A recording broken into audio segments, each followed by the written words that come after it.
यह तब की बात है जब मुल्क का बादशाह और वजीरे आजम खोजा के बारे में कुछ भी नहीं जानते थे। यानी उन्हें पता नहीं था कि खोजा किस मिजाज का आदमी है। वह शरीफों के साथ शरीफों की तरह और टेढ़े के साथ टेढ़े से पेश आता है, फिर चाहे वह कोई पड़ोसी हो या मुल्क का बादशाह।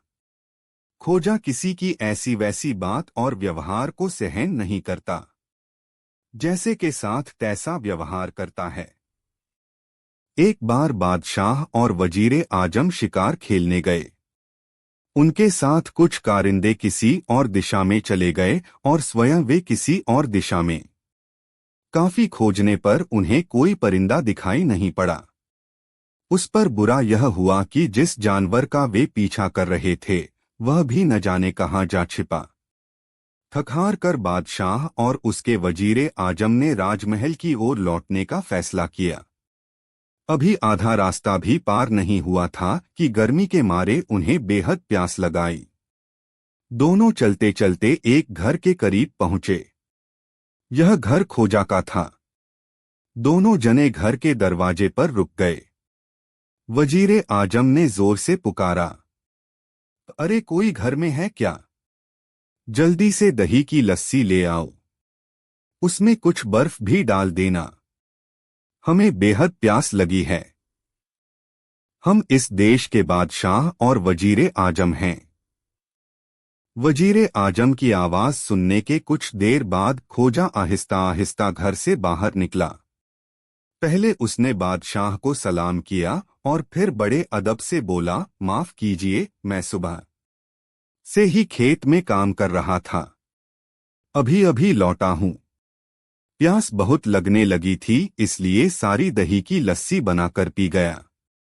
अब तो घर में थोड़ी सी भी दही नहीं है। निराश होकर बादशाह और उसके वजीरे आजम को अपनी राह लेनी पड़ी।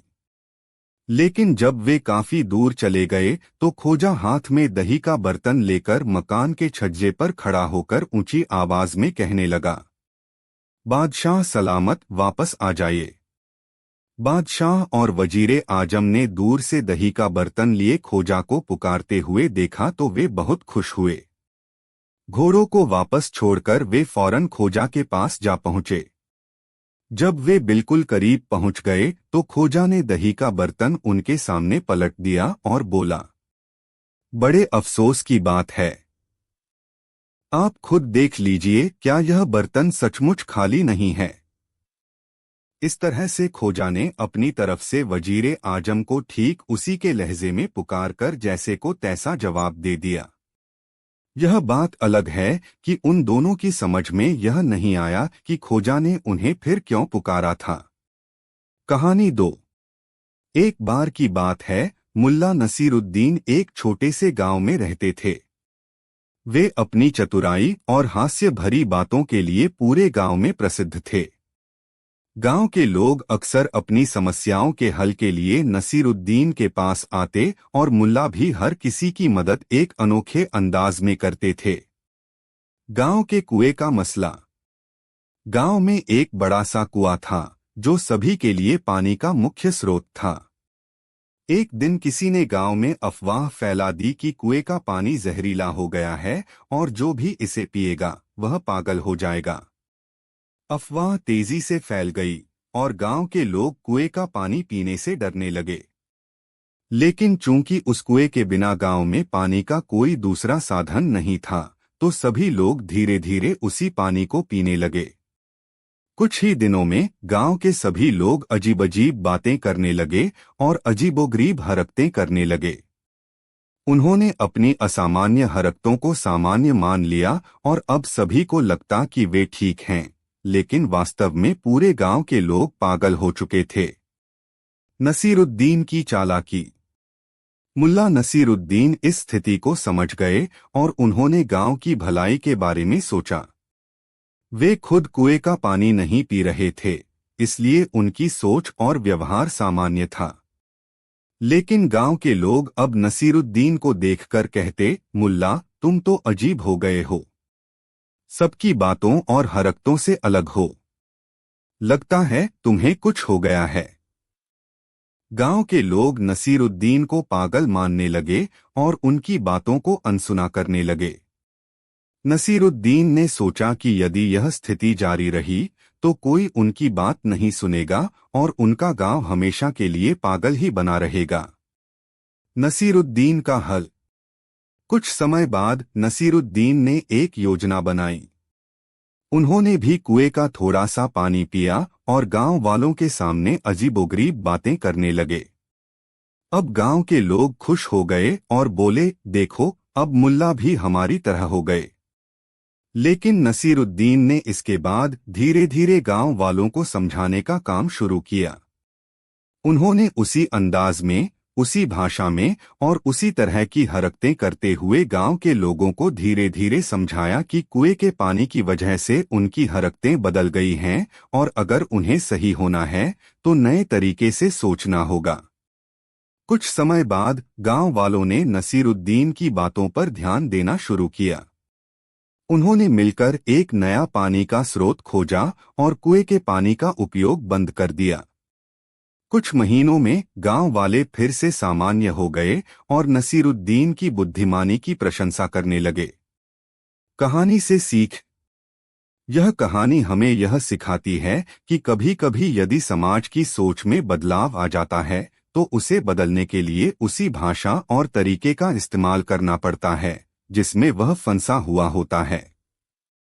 मुल्ला नसीरुद्दीन ने अपनी चालाकी और समझदारी से पूरे गांव को सही रास्ते पर लाकर खड़ा कर दिया। कहानी 3।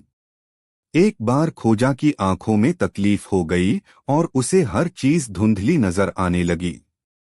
बादशाह ने मौका देख खोजा की खिल्ली उड़ाई। खोजा, सुना है कि अब तुम्हें हर चीज के 2 रूप नजर आने लगे हैं। अब तक तुम्हारे पास एक ही गधा था, लेकिन अब 2 गधे हो गए होंगे। तुम तो सचमुच बिना एक धेला खर्च किए 2 गुने अमीर हो गए। खोजा बोला, आपने बिल्कुल सही फरमाया जहांपना। अब मुझे आपके भी 2 की जगह 4 पैर नजर आने लगे हैं। खोजा की चतुराई ने उन्हें आदमी से जानवर साबित कर दिया है। यह बात बादशाह की समझ में आ गई, पर वह करता भी तो क्या। छेड़छाड़ तो उसी ने शुरू की थी। तभी एक बुजुर्ग चरवाहे ने बादशाह और खोजा को बीच में रोककर गुहार की। बादशाह सलामत। मैं अब तक न जाने कितनी भेड़बकरियां पाल चुका हूं, पर भेड़िए न जाने मेरी कितनी भेड़बकरियों को चट कर गए हैं। क्या इस दुनिया में कोई ऐसा भेड़िया भी है जो बकरी न खाता हो? चरवाहे की गुहार सुनकर बादशाह ने खोजा की तरफ देखा और बोला, खोजा, क्या तुम्हारे पास इस गरीब के सवाल का कोई माकूल जवाब है? खोजा बोला, नहीं जहांपना। मैं तो आपके अलावा किसी को जानता नहीं हूँ, इसलिए मैं यकीनी तौर पर इसे उस भेड़िए का नाम नहीं बता सकता जो भेड़बकरियां न खाता हो। खोजा की बात में छिपे व्यंग्य को न समझते हुए बादशाह बोला, पर मैं एक ऐसे भेड़िए को जानता हूँ। गुस्ताखी माफ हो जहांपनाह, तो मैं अर्ज करना चाहूंगा कि आप ही मुझे उस भेड़िए के बारे में बता दें। बुजुर्ग चरवाहे ने विनती की। ऐसा भेड़िया जो मर चुका हो, वह किसी भेड़ या बकरी को नहीं खाता। बादशाह ने अपना ज्ञान बघारा। बुजुर्ग समझ गया और गंभीर मुद्रा में गर्दन हिलाता हुआ बादशाह और खोजा के रास्ते से अलग हट गया। उसके जाने के बाद बादशाह खोजा की ओर देखता हुआ बोला, क्यों खोजा, मानते हो न मुझ में आज भी तुमसे ज्यादा समझ मौजूद है? खोजा ने कबूल किया, हाँ जहांपनाह, यह तो अभी अभी उजागर हो चुका है। फिर मुझसे ज्यादा अक्ल भला होगी भी क्यों नहीं, उसे खर्च ही कहाँ होना होता है। कहानी 4। खोजा नसरुद्दीन अपनी एक आदत से बाज नहीं आता था। आदत यह थी कि जहां भी वह कोई अटपटा काम होते देखता, तुरंत मीनमेख निकलाने लगता था। यदि कभी किसी ने कोई बेवकूफ़ी भरी बात की हो तो उसकी काट फौरन करता था। खोजा को इससे कोई फर्क नहीं पड़ता था कि कहने वाला बादशाह है, वजीर है या शहर का कोतवाल। यदि कोई सरकारी मुलाजिम किसी गरीब आदमी को बेवजह परेशान कर रहा हो तो वह बीच में कूद पड़ता था। वह उस गरीब को उस अधिकारी के चंगुल से न सिर्फ आजाद करवाता था बल्कि जरूरी हुआ तो उस अफसर की शिकायत बादशाह तक करने पहुंच जाता था। कई बार जब बादशाह के किसी अटपटे आदेश का पालन करने के लिए सरकारी अधिकारी जनता को मजबूर कर रहे होते थे, तब खोजा अचानक वहां पहुंचकर उन्हें वैसा करने से रोक देता था। जब वे नहीं रुकते थे, तब वह बादशाह के पास जाकर उनकी शिकायत करता था कि आपके अधिकारी जनता को ऐसा काम करने को कह रहे हैं जैसा काम कोई बेवकूफ ही करने को कह सकता है। जाहिर है बादशाह को यह सुनकर बुरा लगता था, चूंकि अधिकारी उसी के आदेश का पालन कर रहे होते थे। अलबत्ता वह खोजा के सामने यह नहीं कह पाता था कि अधिकारियों से वह बेवकूफी करने को उसी ने कहा था। एक दिन बादशाह ने खोजा को ही अपमानित करने की योजना बनाई। उसने खोजा को अपने महल में बुलवाया और अपने तमाम अधिकारियों व वजीरों की मौजूदगी में बड़ी शान से खोजा जिस कुर्सी पर बैठा था उसके पास पहुंचा। बादशाह ने पूरी संजीदगी से उन सबके सामने ऐलान किया, आज से मैं खोजा को राजधानी के गधों का गवर्नर नियुक्त करता हूं। यह सुनते ही वहां मौजूद सभी व्यक्ति खिलखिलाकर हंस पड़े। तभी खोजा अपनी जगह से उठा और बड़े अदब से बादशाह को सलामी देने के बाद शान से बादशाह की गद्दी पर जा बैठा।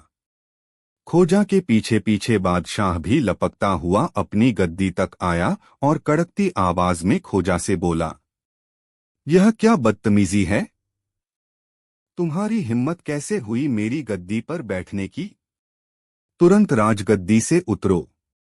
खोजा ने बादशाह की नाराजगी और गुस्से की परवाह किए बिना धीमी आवाज में कहा, शेर चिल्लाओ मत। किसी गधे को मेरे सामने रेंकने की इजाजत नहीं है। सबको गधों के गवर्नर खोजा का हुक्म मानना होगा। इतना सुनना था कि राजसभा में मौजूद तमाम लोग ठहाका मारकर हंस पड़े और इन हंसने वालों में सबसे ऊंची हंसी खुद बादशाह की थी। कहानी 5। गांव में एक बूढ़े सेठ को मरे हुए कई दिन हो चुके थे, मगर उसकी दोनों आंखें अभी तक खुली थीं। इमाम ने उसके लिए कुरान शरीफ की आयतें पढ़ी और बार बार फातिहा पढ़ा, फिर भी मृतक की आंखें बंद नहीं हुईं। लाचार होकर उसके घर वालों ने खोजा को बुलवाया। खोजा ने मृतक को गौर से देखने के बाद कहा, इसके लिए फातिहा पढ़ना बेकार है।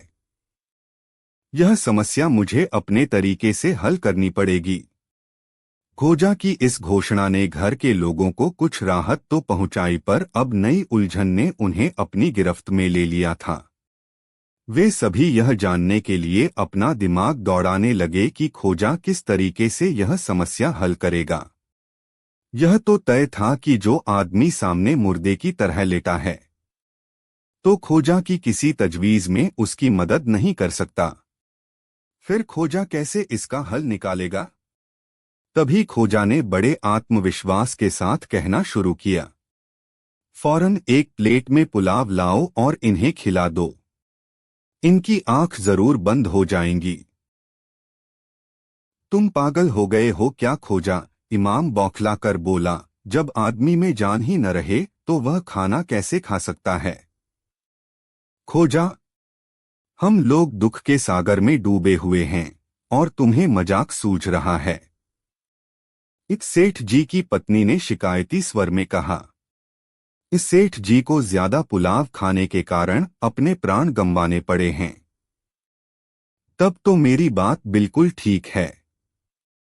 खोजा भौहें सिकोड़ कर बोला, कहावत है कि लालची आदमी के पेट की भूख तो बुझ सकती है, पर उसकी आंखों की भूख कभी नहीं बूझती।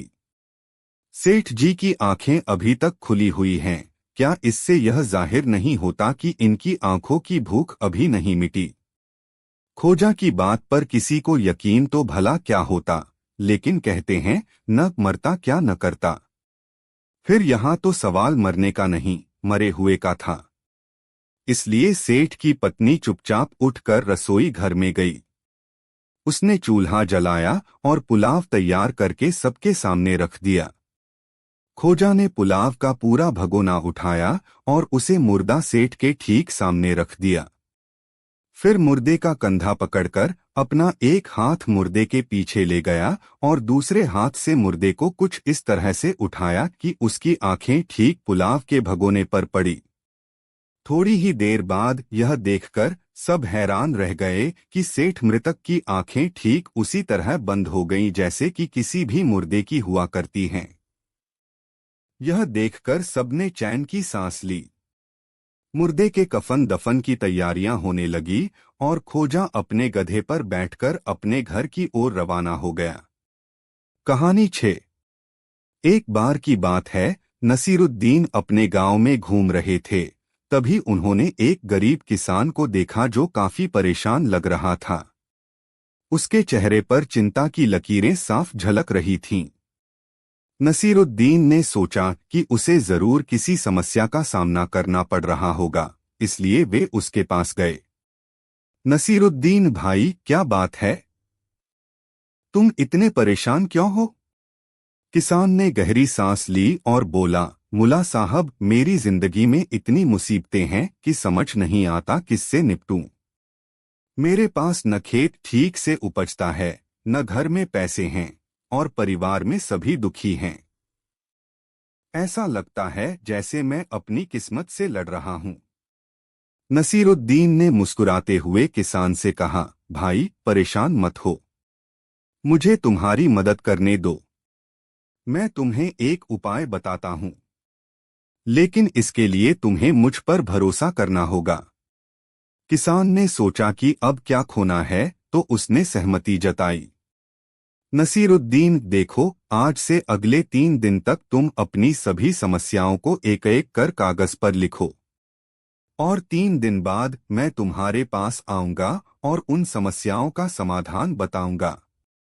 किसान को यह अजीब सा उपाय लगा, लेकिन उसने नसीरुद्दीन की बात मान ली। 3 दिन तक उसने अपने सारे दुख और समस्याओं को कागज पर लिखा। हर परेशानी, हर चिंता उसने लिस्ट में डाल दी। 3 दिन बाद नसीरुद्दीन किसान के पास आए और बोले, अब इन कागजों को मुझे दिखाओ। किसान ने उसे सारी समस्याओं की लिस्ट दिखा दी। नसीरुद्दीन ने कागज को ध्यान से देखा और बोले, अब एक काम करो, इनमें से सबसे छोटी समस्या पर ध्यान दो और पहले उसे सुलझाने का प्रयास करो। किसान ने सबसे छोटी समस्या को चुना और उसे हल करने का तरीका खोजने लगा। नसीरुद्दीन ने कहा, जब यह हल हो जाए तो अगली समस्या पर ध्यान देना। धीरे धीरे तुम देखोगे कि समस्याओं का बोझ हल्का होता जा रहा है। किसान ने नसीरुद्दीन की बात मानी और एक एक करके अपनी समस्याओं पर काम करने लगा। पहले उसे लगा कि यह उपाय अजीब है, लेकिन जैसे जैसे वह एक एक समस्या को सुलझाता गया, वैसे वैसे उसके जीवन में थोड़ा थोड़ा बदलाव आने लगा। कुछ समय बाद किसान नसीरुद्दीन से मिलने आया और कहा, मुला साहब, आपकी सलाह सचमुच कारगर साबित हुई। मैंने अपने जीवन में पहली बार शांति और संतोष महसूस किया। जब मैं अपनी सारी समस्याओं पर एक साथ ध्यान दे रहा था, तब वे पहाड़ जैसी लग रही थीं। लेकिन एक एक करके सुलझाते समय वे मुझे छोटी छोटी चुनौतियों की तरह लगीं। नसीरुद्दीन, यही जीवन का तरीका है मेरे भाई। जब हम हर चीज को एक साथ देखना शुरू करते हैं तो हमें डर लगता है, लेकिन एक एक कदम चलते हुए हम हर मुश्किल का सामना कर सकते हैं। किसान ने नसीरुद्दीन का आभार व्यक्त किया और अपने दिल से उनका धन्यवाद किया। अंत। इस कहानी से हमें यह शिक्षा मिलती है कि किसी भी समस्या का हल एक एक करके ढूंढना चाहिए। एक साथ सभी समस्याओं को हल करने का प्रयास हमें भ्रमित कर सकता है, लेकिन धैर्य और शांति से हर चुनौती को संभाला जा सकता है। नसीरुद्दीन की इस सलाह से किसान को न केवल समस्याओं का हल मिला बल्कि जीवन में एक नई दिशा भी मिली। कहानी 7। यह कहानी मुल्ला नसीरुद्दीन और एक चोर की है। जिसमें नसीरुद्दीन अपनी चतुराई से चोर को ऐसा सबक सिखाते हैं कि वह दोबारा चोरी करने की हिम्मत नहीं करता। मुल्ला नसीरुद्दीन और चोर। एक रात मुल्ला नसीरुद्दीन अपने घर में गहरी नींद में सो रहे थे। तभी एक चोर उनके घर में घुस आया और इधर-उधर कीमती सामान ढूंढने लगा। नसीरुद्दीन की नींद खुल गई और उन्होंने चुपके से चोर को देख लिया।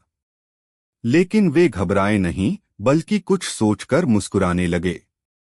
नसीरुद्दीन की चालाकी। नसीरुद्दीन धीरे से उठे और बिना चोर को परेशान किए अपनी चादर ओढ़कर दूसरी तरफ मुड़ गए। चोर को लगा कि नसीरुद्दीन सो रहे हैं, इसलिए वह आराम से सामान उठाने लगा। चोर ने नसीरुद्दीन के कपड़े, बर्तन और अन्य सामान एक गठरी में बांध लिया और दरवाजे की ओर बढ़ा। जैसे ही चोर दरवाजे की तरफ बढ़ा, नसीरुद्दीन ने उसे पुकारा, भाई, तुम इतनी मेहनत कर रहे हो, यह गठरी उठाकर ले जाना तुम्हारे लिए मुश्किल होगा। मैं तुम्हारी मदद कर दूं। चोर चौंक गया, पर उसकी लालच ने उसे चुप रहने पर मजबूर कर दिया। उसने सोचा कि शायद नसीरुद्दीन को डराने से वह उसकी मदद कर देंगे, तो वह गठरी को उठाकर खड़ा हो गया। रास्ते में नसीरुद्दीन का सहयोग। नसीरुद्दीन ने आगे कहा, मेरा घर तुम्हारे घर से काफी दूर है, मुझे यह सामान ले जाते हुए बहुत तकलीफ होगी। क्यों न हम यह सामान तुम्हारे घर ही ले जाएं? चोर को थोड़ी दुविधा हुई, लेकिन फिर उसने सोचा कि नसीरुद्दीन उसका मजाक बना रहे हैं, तो वह चुपचाप आगे बढ़ गया। नसीरुद्दीन भी उसके साथ चलने लगे। उन्होंने चोर से मजेदार बातें करनी शुरू कर दी और कहने लगे, भाई, इस समय तुम जैसा मददगार मिलना सच में सौभाग्य की बात है। मैं तुम्हारा यह एहसान कभी नहीं भूलूंगा। चोर हैरान था कि आखिर यह इंसान इतना निडर क्यों है। घर पहुंचने पर जब वे चोर के घर पहुंचे, तो नसीरुद्दीन ने चोर को कहा, तुम्हारे साथ चलकर अच्छा लगा। अब मुझे अपना कर्तव्य निभाना है, इसलिए मैं पुलिस को बुला लाऊं। चोर का चेहरा सफेद हो गया। वह कांपने लगा और हाथ जोड़कर नसीरुद्दीन से माफी मांगने लगा, मुल्ला साहब, मुझे माफ कर दीजिए। मैंने यह काम कभी नहीं किया। मैं बहुत गरीब हूं और मजबूरी में चोरी करने आ गया था। नसीरुद्दीन का अनोखा सबक। नसीरुद्दीन ने उसे गहरी नजर से देखा और कहा, ठीक है, मैं तुम्हें माफ कर सकता हूं, लेकिन तुम एक शर्त मानोगे। चोर ने सिर झुकाकर पूछा, कौन सी शर्त मुल्ला साहब?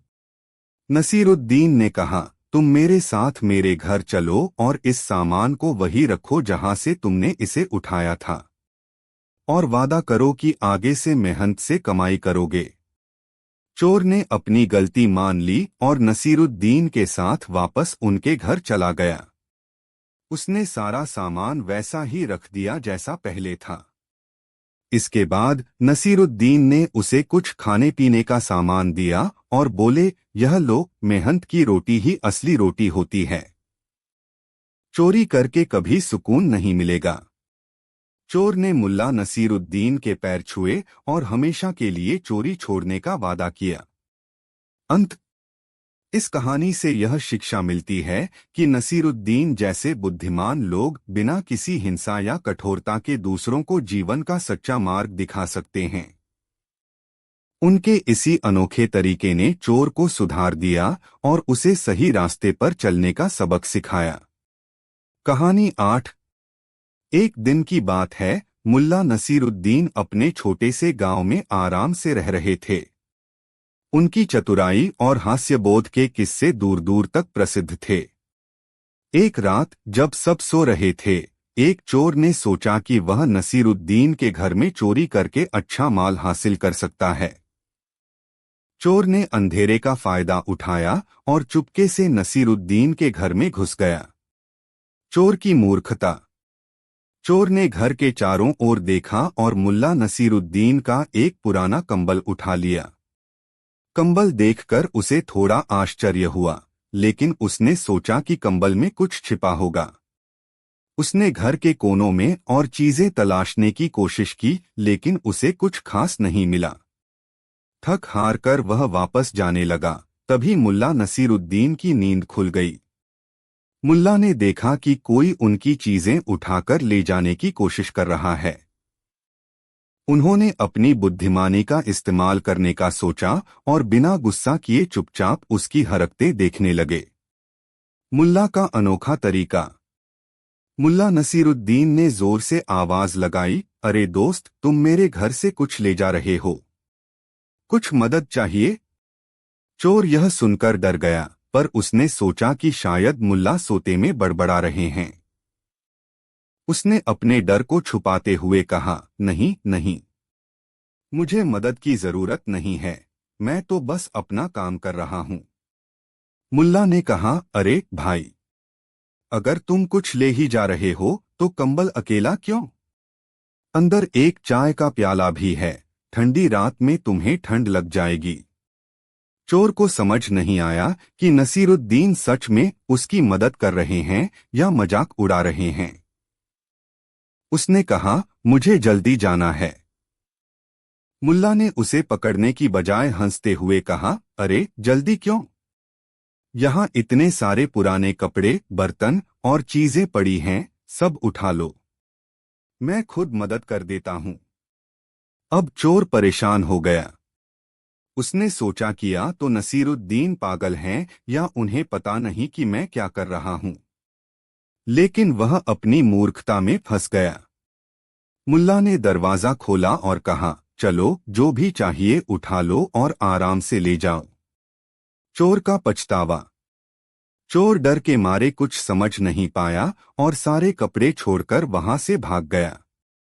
नसीरुद्दीन जोर से हंसने लगे और बोले, यह मूर्ख चोर खुद ही डरकर भाग गया। यह तो ऐसा ही हुआ कि बिना चोर पकड़े ही मैंने अपने घर को बचा लिया। अगले दिन गांव के लोग जब यह सुनते हैं कि एक चोर नसीरुद्दीन के घर में आया और कुछ भी चुराए बिना भाग गया, तो सभी हंसने लगे। अंत। इस तरह नसीरुद्दीन ने अपनी चतुराई से बिना किसी लड़ाई झगड़े के चोर को भागा दिया। इस कहानी से यह सीखने को मिलता है कि बुद्धिमानी और हास्य से बड़ी मुश्किल हल की जा सकती है और हर स्थिति में शांत रहकर सही निर्णय लेना सबसे बेहतर होता है। कहानी 9। यह कहानी एक ऐसे समय की है जब मुल्ला नसीरुद्दीन अपने चतुराई और हास्य के लिए प्रसिद्ध हो चुके थे। एक दिन पास के एक बड़े राज्य के राजा ने नसीरुद्दीन के चर्चे सुने और सोचा कि क्यों न उनकी बुद्धिमानी को परखा जाए। राजा ने नसीरुद्दीन को दरबार में बुलावा भेजा। नसीरुद्दीन का दरबार में आगमन। जब नसीरुद्दीन दरबार में पहुंचे तो राजा ने उनका स्वागत किया और उनके लिए एक कुर्सी रखवाई। राजा ने मुस्कुराते हुए कहा, नसीरुद्दीन, मैंने सुना है कि तुम बड़े बुद्धिमान हो। मैं चाहता हूं कि तुम मेरे कुछ सवालों का जवाब दो। नसीरुद्दीन ने विनम्रता से सिर हिलाया और कहा, महाराज, मैं कोशिश करूंगा, परंतु मैं सरल जवाब ही दे सकता हूं। राजा ने हंसते हुए कहा, यही तो मुझे देखना है। पहला सवाल, राजा नसीरुद्दीन, सबसे बड़ा सत्य क्या है? नसीरुद्दीन महाराज, सबसे बड़ा सत्य यह है कि हम सभी एक दिन मृत्यु को प्राप्त होंगे। यह ऐसा सत्य है जो कभी नहीं बदलता। राजा नसीरुद्दीन के जवाब से प्रभावित हुए। उन्होंने सोचा कि यह जवाब तो बहुत सरल था, परंतु इसमें सच्चाई थी। दूसरा सवाल, राजा, ठीक है, तो सबसे बड़ा झूठ क्या है? नसीरुद्दीन महाराज, सबसे बड़ा झूठ यह है कि लोग सोचते हैं कि वे हमेशा के लिए जीवित रहेंगे और इसी भ्रम में जीते हैं। राजा ने नसीरुद्दीन के इस जवाब को सुना और गंभीरता से सिर हिलाया। यह सचमुच गहरी बात थी। तीसरा सवाल, राजा, अच्छा बताओ, संसार का सबसे बड़ा धन क्या है? नसीरुद्दीन महाराज, सबसे बड़ा धन संतोष है। जिसके पास संतोष नहीं, उसके पास सब कुछ होते हुए भी कुछ नहीं है। और जिसके पास संतोष है वह बिना धन के भी सबसे अमीर है। राजा ने सोचा कि नसीरुद्दीन के जवाब सरल होने के बावजूद कितने गहरे थे। चौथा सवाल। अब राजा ने सोचा कि कुछ ऐसा सवाल पूछा जाए जिससे नसीरुद्दीन भ्रमित हो जाएं। उन्होंने नसीरुद्दीन से पूछा, राजा बताओ, दुनिया की सबसे कठिन चीज क्या है? नसीरुद्दीन, महाराज, सबसे कठिन चीज दूसरों को समझना है। हम दूसरों का व्यवहार, उनकी भावनाओं को समझने की कोशिश करते हैं, परंतु सच्चाई यह है कि दूसरों को समझ पाना आसान नहीं है। राजा ने यह सुनकर सहमति में सिर हिलाया और इस बात पर भी विचार किया कि यह एक महत्वपूर्ण सत्य था। अंतिम सवाल। अब राजा ने मुस्कुराते हुए आखिरी सवाल पूछा, जिससे उन्हें यकीन था कि नसीरुद्दीन शायद ही जवाब दे पाएंगे। राजा नसीरुद्दीन, बताओ, मेरे राज्य में सबसे बड़ा मूर्ख कौन है? यह सुनकर सभी दरबारी आश्चर्यचकित हो गए। सबकी नजरें नसीरुद्दीन पर टिक गईं। लेकिन नसीरुद्दीन बिना घबराए मुस्कुराए और बोले, नसीरुद्दीन महाराज, इस सवाल का जवाब आसान है। वह व्यक्ति सबसे बड़ा मूर्ख है जो जानबूझकर अपना नुकसान करता है, चाहे वह राजा हो या रंग। राजा ने यह सुनकर हंसते हुए कहा, तुम सचमुच बुद्धिमान हो नसीरुद्दीन। तुमने मेरे हर सवाल का ऐसा उत्तर दिया जो मुझे भी सोचने पर मजबूर कर रहा है। तुम्हारे साथ बातचीत करना सच में ज्ञानवर्धक रहा। राजा की भेंट। राजा ने नसीरुद्दीन की बुद्धिमानी की सराहना की और उन्हें कई पुरस्कार दिए। उन्होंने नसीरुद्दीन से वादा किया कि वे समय समय पर उन्हें दरबार में बुलाएंगे ताकि वे अपनी बुद्धिमानी से और भी ज्ञानवर्धक बातें साझा कर सकें। कहानी का निष्कर्ष। इस कहानी से यह शिक्षा मिलती है कि न केवल बुद्धिमानी से उत्तर देना महत्वपूर्ण है, बल्कि सच्चाई और सादगी में गहरे अर्थ छिपे होते हैं। नसीरुद्दीन ने अपनी सरलता और समझदारी से यह सिद्ध किया कि सही दृष्टिकोण से किसी भी जटिल प्रश्न का उत्तर ढूंढा जा सकता है। कहानी 10। नसीरुद्दीन और राजा रानी की कहानी। एक बार की बात है, नसीरुद्दीन अपने चतुराई और हास्य भरी बातों के लिए पूरे राज्य में प्रसिद्ध थे। उनके मजाकिया अंदाज और होशियारी से लोग उनसे बहुत प्रभावित रहते थे। एक दिन राज्य के राजा और रानी ने सोचा कि क्यों न नसीरुद्दीन को दरबार में बुलाकर उनके साथ कुछ मजेदार संवाद किया जाए और उनकी बुद्धिमानी का परीक्षण किया जाए। राजा ने नसीरुद्दीन को बुलावा भेजा और नसीरुद्दीन तुरंत हाजिर हो गए। राजा और रानी ने नसीरुद्दीन का गर्मजोशी से स्वागत किया और राजा ने कहा, नसीरुद्दीन, हमने सुना है कि तुम्हारे पास हर सवाल का जवाब होता है। आज हम तुम्हारी बुद्धिमानी की परीक्षा लेना चाहते हैं। क्या तुम तैयार हो? नसीरुद्दीन ने मुस्कुराते हुए सिर हिलाया और कहा, महाराज, मैं हमेशा आपके सवालों का जवाब देने के लिए तैयार हूं। पहला सवाल। राजा का सवाल। राजा नसीरुद्दीन, बताओ, इस दुनिया में सबसे कीमती चीज क्या है? नसीरुद्दीन, महाराज, सबसे कीमती चीज समय है। एक बार यह गुजर जाए तो वापस नहीं आता। इसे संभालना ही सबसे बड़ी समझदारी है। राजा उसकी बात से प्रभावित हुए और सिर हिलाते हुए मुस्कराए। उन्होंने सोचा कि नसीरुद्दीन का जवाब सचमुच गहरा था। दूसरा सवाल। रानी का सवाल। रानी भी नसीरुद्दीन की बुद्धिमानी से प्रभावित थीं और उन्होंने अपने मन का सवाल पूछा। रानी नसीरुद्दीन, अगर किसी को सच्चा सुख चाहिए तो उसे क्या करना चाहिए? नसीरुद्दीन, रानी साहिबा, सच्चा सुख तो वही पाता है जो दूसरों की मदद करता है और हर परिस्थिति में संतुष्ट रहता है। जो अपने दिल को साफ रखता है वही सच्चा सुख प्राप्त कर सकता है। रानी ने उसकी बात सुनी और उनके चेहरे पर मुस्कान आ गई। उन्होंने कहा, तुमने सचमुच दिल की बात कही। तीसरा सवाल, राजा और रानी का साझा सवाल। अब राजा और रानी दोनों ने मिलकर नसीरुद्दीन से एक सवाल पूछा जो शायद सबसे कठिन था। राजा और रानी, नसीरुद्दीन, क्या तुम हमें एक ऐसा राज बता सकते हो जिससे हमारा राज्य और भी समृद्ध हो सके और हमारे लोग हमेशा खुश रहें? नसीरुद्दीन कुछ देर तक सोचते रहे, फिर उन्होंने मुस्कराते हुए कहा, महाराज और महारानी, राज्य तभी समृद्ध होता है जब शासक अपने लोगों का ख्याल रखता है। यदि आप हर व्यक्ति के हित में निर्णय लेते हैं और उनकी जरूरतों को समझते हैं तो लोग खुश रहेंगे। एक और बात, राजा को कभी अहंकार नहीं करना चाहिए और रानी को हमेशा अपनी दयालुता बनाए रखनी चाहिए। इस तरह आपका राज्य और भी खुशहाल हो सकता है। राजा का इनाम। राजा और रानी ने नसीरुद्दीन की बातों को ध्यान से सुना और उनकी बुद्धिमानी से बहुत प्रभावित हुए। राजा ने खुश होकर कहा, नसीरुद्दीन, तुम्हारे जवाब ने हमारी आंखें खोल दी। तुमने सच्चे सुख और समृद्धि का मार्ग दिखाया है। मैं तुम्हें हमारे राज्य का विशेष सलाहकार नियुक्त करता हूं और तुम्हें यह विशेष सम्मान और इनाम देना चाहता हूं। नसीरुद्दीन का उत्तर। नसीरुद्दीन ने मुस्कराते हुए सिर झुकाया और कहा, महाराज, मेरा इनाम तो आपकी प्रसन्नता में ही है।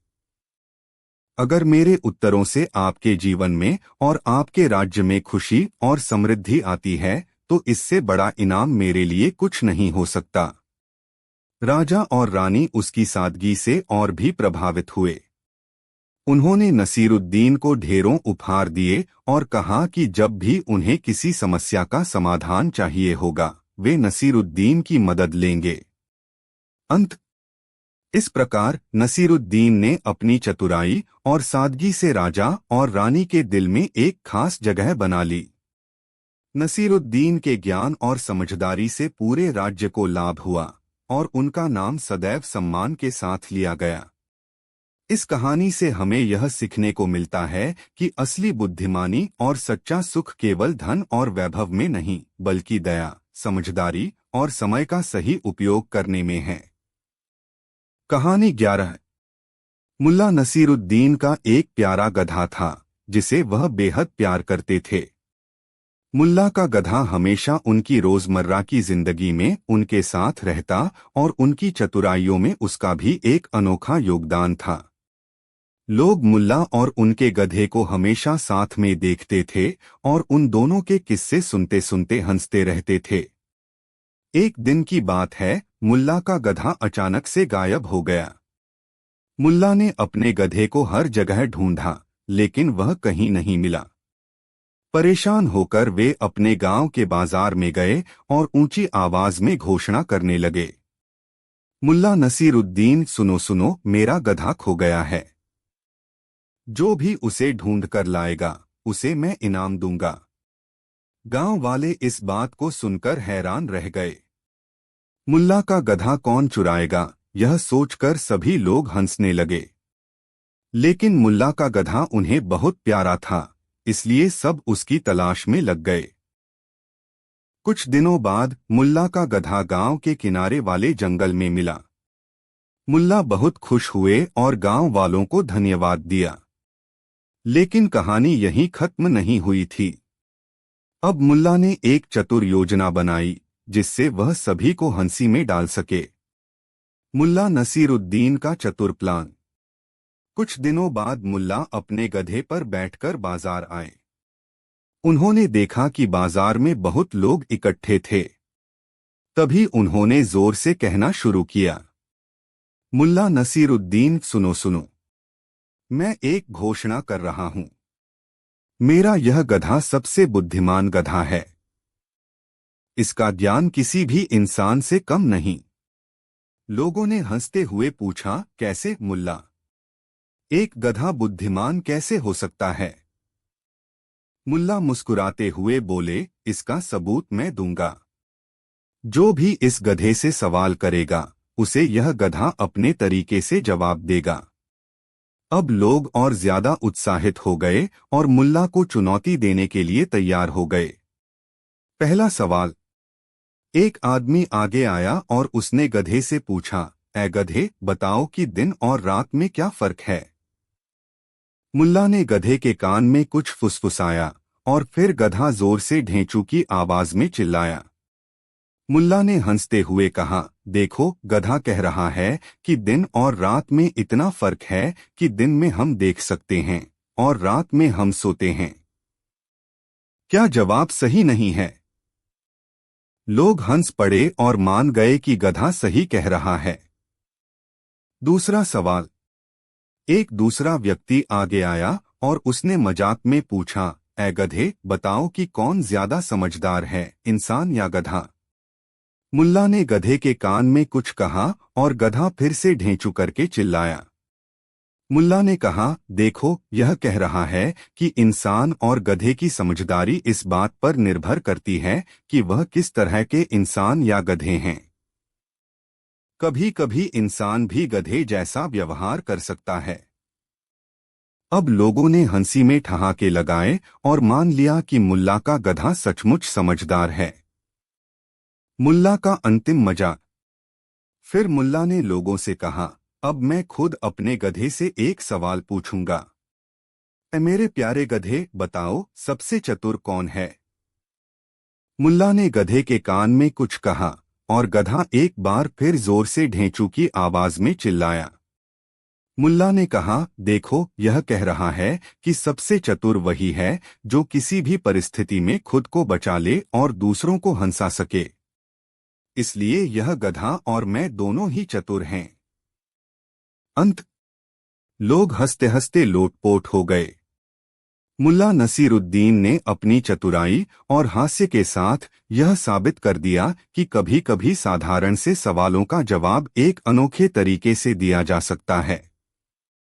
मुल्ला और उनके गधे का यह किस्सा गांव में मशहूर हो गया और लोग हमेशा इस मजेदार कहानी को याद करके हंसते रहे। इस कहानी से यह सीखने को मिलता है कि कभी कभी जीवन में चीजों को हल्के फुल्के अंदाज में लेने से हर मुश्किल आसान हो जाती है और थोड़ी सी चतुराई से हर किसी को खुश किया जा सकता है।